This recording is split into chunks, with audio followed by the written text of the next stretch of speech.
ወርቅ ከመግዛት ወይም ደግሞ ከመሸጥ በፊት ይህንን ካላወቅ የደከምንበት ገንዘብ በከንቱ ልታጣው ትችላለህ።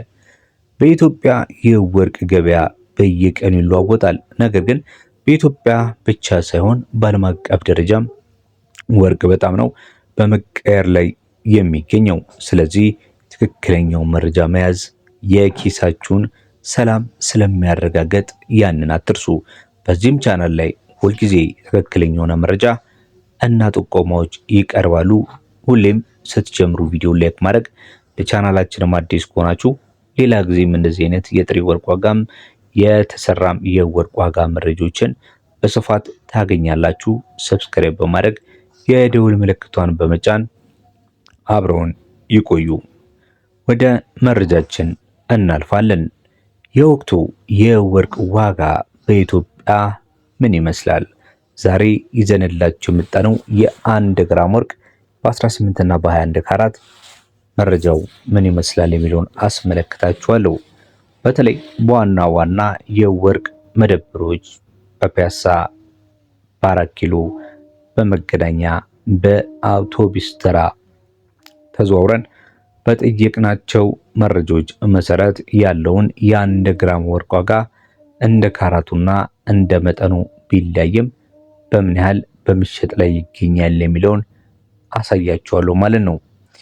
የ21 ካራት የተለመደ የጌጣጌጥ ወርቅ ነው። 18 ካራትም እንደዛው።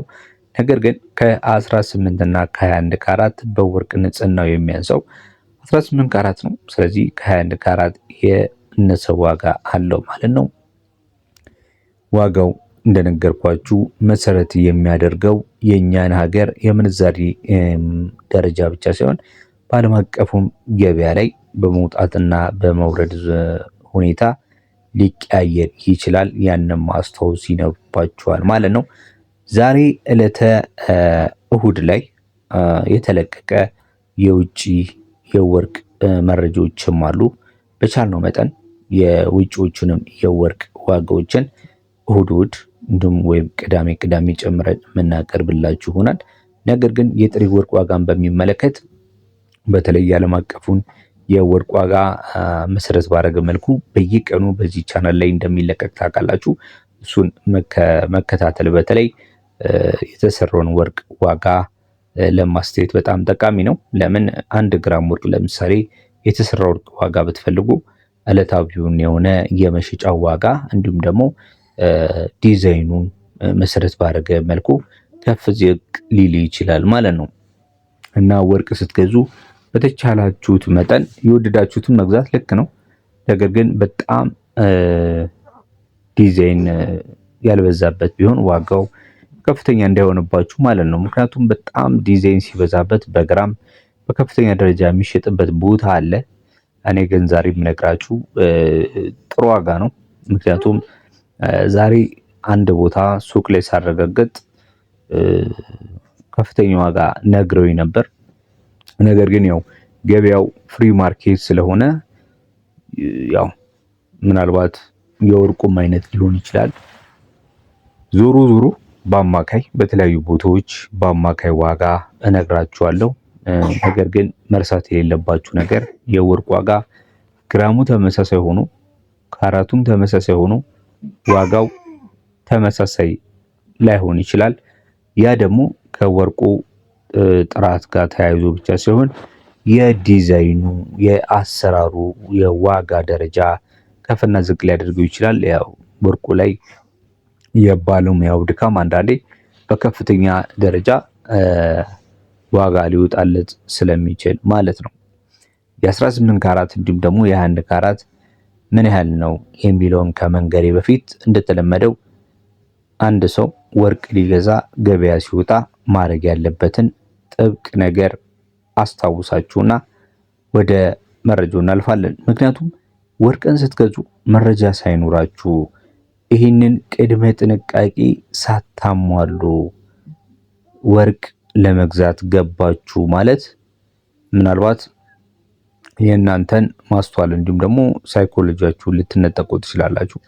ስለዚህ በጥንቃቄ የምነግራችሁን 3 እና 4 ነጥቦችን በደንብ በመስማት እንዲሁም ደግሞ እንዴት አድርጋችሁ ሐሰተኛውንና እውነተኛውን ወርቅንም መለየት የምትችሉበትን ነገር እነግራችኋለሁ ማለት ነው። በዛ ዋጋውን እነግራችኋለሁ ማለት ነው። ምክንያቱም ለመግዛት ስታስቡ እነዚህ ቀላል ነጥቦች ባለማወቅ ኪሳራ ልትገቡ ስለምትችሉ ማለት ነው። ካላስፈላጊ ኪሳራ እነዚህ በማወቅ ራሳችሁን ጠብቁላለሁ። የመጀመሪያው ነገር ሚዛኑ ትክክለኛ ስለመሆኑ እርግጠኛ ሆኑ። የእናንተ የ1 ግራም የተሰራ ወርቅ በሚመዘንበት ሰዓት ላይ ዲጂታል ሚዛኑ ከ0.00 መነሳቱን እርግጠኞች ሁኑ። በአይናችሁ ወዲያውኑ ማየትና 1 ግራም ብሎ ያስቀመጠውን በትክክል ማየት ይኖርባችኋል። ሌላው ደረሰኝ መቀበል የሚዛን ያህል መርሳት የለባችሁም። ደረሰኙ ላይ ሁሌ እንደምነግራችሁ የዕለት ዋጋ የተተመነበት የሱቁ ማህተብ፣ የወርቁ ካራት ደረሰኝ፣ ምናልባት የተሰራበት የዲዛይኑ ዋጋም አንድ ላይ ሊካተት ይችላል። ካልተካተተ ግን በሶስተኛ ደረጃ ምን ያህል ነው ለሜኪንግ ቻርጅ የምታስከፍሉኝ ብሎ መጠየቅ ወሳኝነት አለው። ከሰራተኛው ድካም ከስራ እጅ ዋጋ ተለይቶ መጻፉን ማረጋገጥ አለባችሁ። ምክንያቱም መልሳችሁ ስትሸጡት ያ የሰራተኛው ድካም የዲዛይን ዋጋ ስለማይታሰብላችሁ ማለት ነው። ሌላውና ዋነኛው ነገር ደግሞ ልንገራችሁ። ነገር ግን አንዳንዶቻችሁ 8 ደቂቃ በጣም ይበዛባችኋል መሰለኝ። ስለዚህ አሁን በዚህኛው ደቂቃ ላይ ዋጋው ልንገራችሁ። የ18 ካራት በ20 ሺህ ነው እየተሸጠ የሚገኘው። ከ19 ሺህ እስከ 20 ሺህ አማካይ ዋጋ፣ በ21 ካራቱ ደግሞ ከ24 ሺህ እስከ 25 ሺህ አማካይ ዋጋ በብችት ላይ ይገኛል። ይሄ የግራሙ ዋጋ ነው ማለት ነው። እንዴት አድርጋችሁ ነው ይሄ የገዛችሁት የ1 ግራም ወርቅ ልክ ነው ልክ አይደለም፣ ትክክለኛ ነው ትክክለኛ አይደለም የሚለውን የምታውቁት? በመጀመሪያ በምታደርጉት የማግኔት ፍተሻ ነው። ወርቅ በማግኔት አይታሰብም፣ ማን ነው አይሳብም ሁሌ እንደምላችሁ። ሌላው ደግሞ ማህተብ አለው የለውም የሚለውን ነገር ምልከታ በማድረግ ማወቅ ይቻላል። ሌላው ደግሞ እንደነገርኳችሁ የውሃ ፍተሻ ማድረግ ነው። ውሃ ላይ በማድረግ በጣም በፍጥነት ከሰመጠ ያው እውነተኛ ነው። በፍጥነት ካልሰመጠ ወይም ደግሞ የሚንሳፈፍ ነገር ከሆነ ደግሞ ሐሰተኛ ነው። ሌላው ደግሞ ጥቂት ሆምጣጤ ሊሆን ይችላል። ወይም ደግሞ ሎሚ ብታደርጉበት ቀለሙ ከቀየረ ወርቅ እውነተኛ አይደለም ማለት ነው። ቀላል ዘዴ በሎሚ ነጥብጣብ ወይም ደግሞ በቪንጀር ቼክ ማድረግ ይቻላል። በአቸቶም ይሄ የሚቆመጥጥ ነገር ማለት ነው። ምክንያቱም ቀለሙን ይቀይራል ሐሰተኛ ከሆነ፣ ሐሰተኛ ካልሆነ ደግሞ ቀለሙን አይቀየርም ማለት ነው። ስለዚህ በሚቀጥለው ጊዜ እንግዲህ ወርቅ ለመግዛት ካሰባችሁ እነዚህን ቀላል ነጥቦችን በመጠቀም ራሳችሁን ካላስፈላጊ ኪሳራ ጠብቁ እንላለን። እናንተስ በቅርቡ ጊዜ ወርቅ ገዝታችሁ ካወቃችሁ ሊሆን ይችላል፣ በፒያሳ ገበያም በሌላም ባላችሁበት አካባቢ የገጠማችሁ ትልቅ ፈተና ያገኛችሁት ጥሩ አጋጣሚ ካለ እስቲ አስተያየታችሁን ኮመንት ላይ አጋሩን። ይህ መረጃም ለወዳጅ ዘመን ይጠቅማል ብላችሁ ካሰባችሁ ሼር ማድረግ አትርሱ። እኛ በዚህ ጨረስን። በያላችሁበት መልካም ጊዜ